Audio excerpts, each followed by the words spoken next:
வணக்கம். நான் உங்கள் நித்யா. இன்றைக்கி நம்ம பார்க்கக்கூடியது யூஜிசி நெட்டுடைய ரீசன் எம்சிக்யூஸ் தான் நம்ம பார்க்க போகிறோம். இப்போ ரீசெண்டாக முடிஞ்ச எக்ஸாம்குள்ளே தான் பார்க்குறோம்.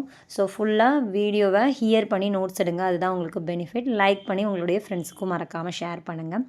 தென் கிளாஸஸ் ஈவினிங் நடக்குது. வேணுங்கிறவங்க பே பண்ணி ஜாயின் பண்ணி ஃபுல் கோர்சஸ் எடுத்துக்கோங்க. ஓகே. ஸோ ஃபர்ஸ்ட் கொஷின் போயிடலாம். ஸோ ஃபர்ஸ்ட் கொஷின் பார்த்திங்கன்னா இது நான் திங்க் பண்ண இது வரலாம் அப்படின்ட்டு. ஸோ அதே மாதிரி இது வந்திருக்கு. So basic principles of integrative learning மேப்ஸ்ன்னு கொடுத்துருக்காங்க. ஸோ இன்டிகிரேட்டிவ் லேர்னிங் அப்படின்றது பார்த்திங்கன்னா நம்மளுடைய கரியர் டெவலப்மெண்ட்காக இருக்கும். ஸ்டூடெண்ட்டுடைய டெவலப்மெண்ட் பேஸில் இருக்கும். அப்போ என்ன பண்ணுவாங்க, ரிசர்ச் ஒர்க்கு இந்த மாதிரி தனியாக அவங்களால மேக்ஸ்னால் ப்ராப்ளம் சால்வ் பண்ணுற மாதிரி கொடுக்குறது. ஸோ ரிசர்ச் ஒர்க்னால் அவங்க தனியாகவே பண்ணுவாங்க. ஆனால் ஃபேக்கல்ட்டியுடைய டெவலப்மெண்ட் பர்பஸும் அதில் இருக்கும். அவங்களும் நமக்கு கைட் பண்ணுவாங்க. அப்போ it means with learning goals, supporting faculty to help their teaching and using assessment to improve the student learning.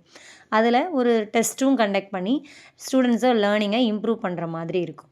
So அப்போ அவங்களுடைய கரிக்குலத்தை டெவலப் பண்ணுற மாதிரி ரிசர்ச் ஒர்க்கெல்லாம் அவங்க இண்டிவிஜுவலாக நல்லா பெர்ஃபார்மன்ஸ் பண்ணுற அளவுக்கு அந்த லேர்னிங் இருக்கும். ஸோ அப்போது curriculum development, then faculty development and அசஸ்மெண்ட்னா டெஸ்ட்டும் கண்டக்ட் பண்ணுவாங்க. And using the assessment to improve the ஸ்டூடெண்ட்ஸுடைய லேர்னிங்க்கு டெஸ்ட்டும் கண்டக்ட் பண்ணுவாங்க. ஓகே. ஸோ ஆன்சர் பார்த்திங்கன்னா தேர்ட் ஒன் ரைட்டான ஆன்சர். நெக்ஸ்ட் கொஷின் போகலாம். நெக்ஸ்ட் கொஷின் பாருங்கள். The characteristics of and hypothesis ஆர்னு கொடுத்துருக்கேன். So characteristics of and hypothesis அப்படின்றது ஆல்ரெடி சொன்ன மாதிரி போன வீடியோவில் ரிசர்ச் அப்படின்றது நம்ம பண்ணும்போது, ரிசர்ச்னால் என்ன, நம்ம ஒரு விஷயத்த ஒரு டாப்பிக்கை நம்ம படிக்க போகிறோன்னு அர்த்தம். அந்த ரிசர்ச்சை அதில் நம்ம இப்படி பண்ணலாம் அப்படின்னு ஒரு அசம்ஷனில் இந்த மாதிரி ரிசர்ச் பண்ணலான்னு ஒரு கெஸ்ஸிங்கில் ஒரு ஒர்க் ஃப்ரேம் பண்ணுவோம். ஸோ அதான் ஹைப்போதீசிஸ். அது எப்படி நம்ம ஃப்ரேம் பண்ணுவோன்னா, கொஷினை ரெடி பண்ணியிருப்போம். ஸோ கொஷினை ரெடி பண்ணால் ஒரு வேரியபிள்ஸ்னால் அதுக்கு இருக்கும். கொஷினை ரெடி பண்ணும்போது அதில் வேரியபிள் இருக்கும். அதுதான் ஆப்ஷன். கொஷினில் ஏபிசி ஆப்ஷன் இருக்கும் இல்லையா. ஸோ அதை தான் வேரியபிள்னு சொல்கிறாங்க. இப்போ அந்த ஏபிசி ஆப்ஷனில் ப்ரைஸ், டிமாண்ட், குவாலிட்டி இந்த மாதிரி 3-4 ஆப்ஷன்ஸ் கொடுத்துருக்காங்கன்னா அந்த ஆப்ஷன்ஸ் தான் என்னது, வேரியபிள். ஸோ அப்போ வேரியபிளை ரிலேஷன்ஷிப் கண்டுபிடிக்குமான்னு கேட்டிருக்காங்க. It should state the relationship between the variable. Price change பண்ணுறதுனால எப்படி மக்கள் வாங்குகிறாங்க, டிமாண்ட் அந்த ப்ராடக்ட்டுக்கு எப்படி இருக்குது அப்படின்னு கார்லேட் பண்ணி பார்ப்பாங்க. அப்போ டிஃப்ரென்ஸ் கண்டுபிடிப்பாங்க. அப்போது ரிலேஷன்ஷிப் அதில் கண்டுபிடிப்பாங்கன்ற போது பி ஆப்ஷன் வரும். அடுத்தது அதனுடைய ஜட்ஜ்மெண்ட் எப்படி இருக்குன்னா துல்லியமாக இருக்கும். ப்ரிசைஸ்ன்றது துல்லியமாக இருக்கும். இட் ஷுட் பி கிளியராகவும் இருக்கும், துல்லியமாகவும் இருக்கும். ஹைப்போதீசிஸ் நம்ம ஃப்ரேம் பண்ணி பண்ணும்போது அப்போ தான் அந்த கிராஃப் நமக்கு டேபிள் கிளியராக அண்டர்ஸ்டாண்ட் ஆகும். அதனால தான் அந்த அனலைசிஸ் பார்ட்டே போடுவாங்க. ஓகே. ஸோ அதுக்கப்புறமா இந்த 2 ஆப்ஷன் பார்த்திங்கன்னா ஏபி வரும். ஸோ அப்போ அது எதில் இருக்குதுன்னு பார்த்திங்கன்னா ஏபி வரும்போது இந்த 2 ஆப்ஷனில் தான் வரும். இந்த 2 ஆப்ஷன் கேன்சல் ஆகுது. சி அல்லது டியை கன்ஃபார்ம் பண்ணாலே போதுமானது. அப்போ டியும் சியும் பார்த்தா போதும்.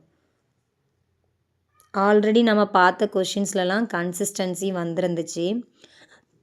அப்போ இட் ஷுட் பி கன்சிஸ்டன்ட் அது வரும்.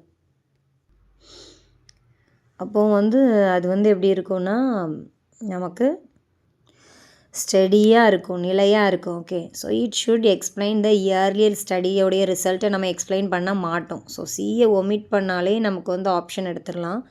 நான் இந்த மாதிரி கோவித் உங்களுக்கு தெரியணுன்றதுக்காக எக்ஸ்பிளைன் பண்ணுறேன். இப்போ பார்த்திங்கன்னா இப்போ ஹைப்போதீசிஸ் ஃப்ரேம் பண்ணும்போது நம்ம ப்ரைமரி டேட்டா கலெக்ட் பண்ணி தான் பண்ணுவோம். ப்ரைமரி டேட்டானா நமக்கு ஃபஸ்ட் ஹேண்ட் இன்ஃபர்மேஷன், அதாவது நம்ம தான் அந்த ரிசர்ச்சே பண்ணுறோம். அப்போது நம்மளே தான் கொஷினை ஓனாக ரெடி பண்ணி அந்த மாதிரி பண்ணுவோம். அப்போது இயர்லியர் ஸ்டடியுடைய ரிசல்ட்டை எடுத்து யூஸ் பண்ணக்கூடாது. அது பிளேஜரிசம் ஆயிரும், காப்பி பண்ணுற மாதிரி ஆயிரும். அப்போது சி ஆப்ஷனை கேன்சல் பண்ணும்போது கூட ரிசல்ட் ஈஸியாக நம்மளால் எடுக்க முடியும். சி ஆப்ஷனை கேன்சல் பண்ணால்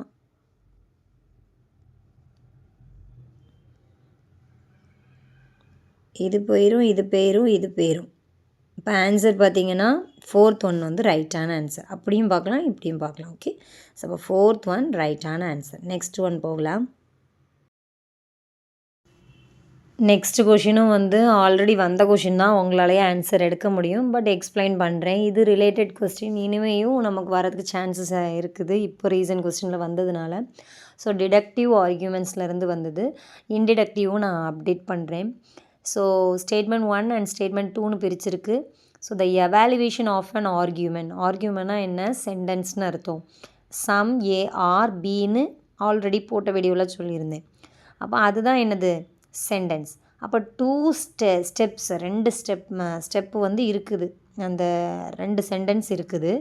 அதில் நம்ம கேன்சல் பண்ணி தான் கண்டுபிடிப்போம் ஆன்சரை.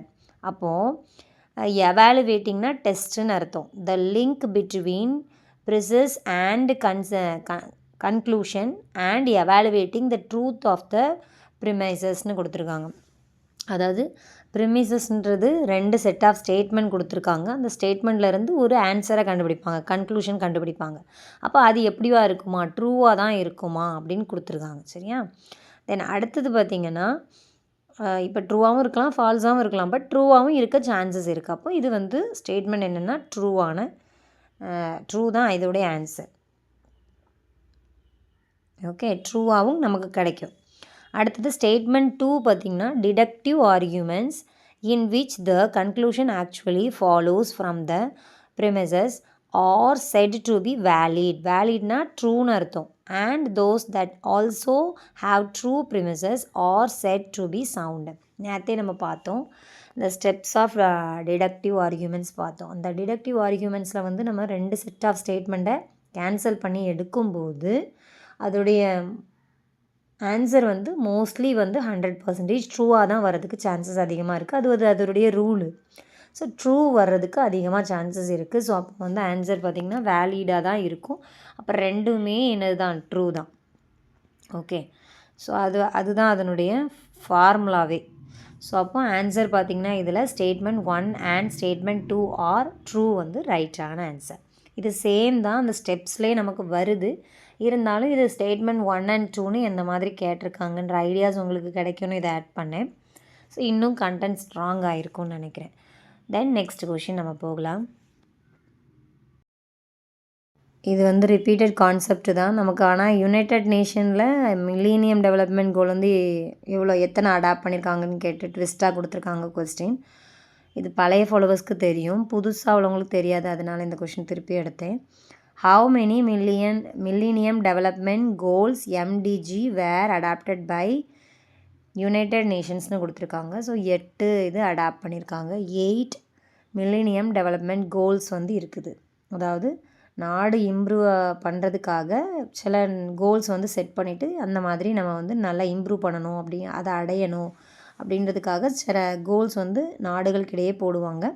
ஸோ அப்படி மில்லேனியம் டெவலப்மெண்ட் கோல்ஸ்னு ஒரு திட்டம் வந்து போட்டிருக்காங்க. அதில் மொத்தம் எத்தனை கோல்ஸ் இருக்குன்னா 8 கோல்ஸ் இருக்குது. ஓகே, தென் நெக்ஸ்ட் கொஷின் போகலாம். Next question, which of the following is an example of IEEE 802.3 அப்படின்னு கொடுத்துருக்காங்க. ஸோ இந்த IEEE 802.3ன்றது எதில் உள்ளதுன்னு பார்த்தீங்கன்னா, இது ஒரு ஈத்தர்நெட். அதாவது என்னென்னா கம்ப்யூட்டரில் கனெக்ட் பண்ணக்கூடியது, ரூமுக்குள்ளே கனெக்ட் பண்ணக்கூடியது. ஒரு ஆஃபீஸில் யூஸ் பண்ணுவாங்க, ப்ரைவேட் நெட்வொர்க். ஸோ அப்போ வந்து ரூமுக்குள்ளே யூஸ் பண்ணுறதுன்ற போது லேன் வரும், லோக்கல் ஏரியா நெட்வொர்க். இதை டிவைஸை கனெக்ட் பண்ணுறதுக்கு யூஸ் பண்ணுறாங்க. ஸோ அப்போ ஆன்சர் பார்த்திங்கன்னா இதில் வந்து ஃபர்ஸ்ட் ஆப்ஷன் வந்து ரைட்டான ஆன்சராக வருது. ஸோ உங்களுக்கு ஈஸியாக அண்டர்ஸ்டாண்ட் ஆகிருக்கும்னு நினைக்கிறேன். இன்னொரு வீடியோவில் சந்திக்கலாம். டாட்டா, பாய் பாய், நித்யா.